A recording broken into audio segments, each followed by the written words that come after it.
Kung gusto mo magkaroon ng instant Facebook followers katulad niyan at maging celebrity mode yung ating Facebook profile at hindi na natin kailangan pang gumawa ng Facebook page, well, napakadali lang yan.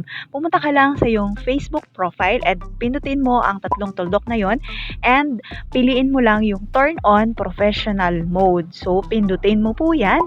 And ang sabi nga dito, pag tinurn on natin yung ating professional mode, maaari tayong kumita kapag naging eligible tayo for monetization, ay pwede tayong kumita sa paggawa natin ng mga content. And then, maaari nating makita yung performance ng mga ginagawa nating content, yung mga pinopost natin. And then, let more people follow you.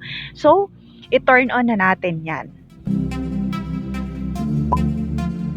And sabi nga dito, welcome to professional mode.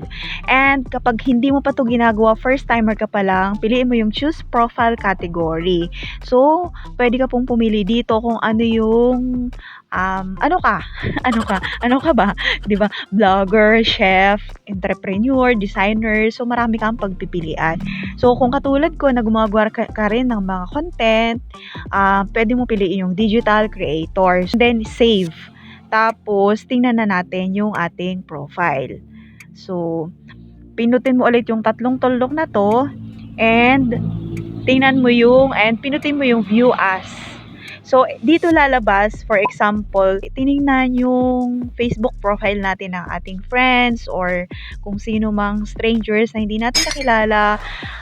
Ganito po yung makikita nila sa ating Facebook profile. So, 'di ba? Parang napaka-professional ng dating, 'di ba?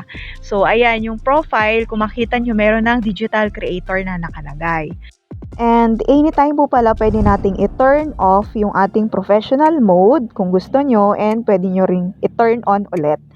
And madagdag ko lang na yung bilang ng inyong mga Facebook followers ay nakadepende sa kung gaano karami yung inyong Facebook friends and yung mga friend request na hindi nyo ina-accept. So, pagsasamahin yun and yun yung total na magiging Facebook followers nyo na mailalagay dyan sa inyong professional mode. Okay? So, ganun lang po kadali.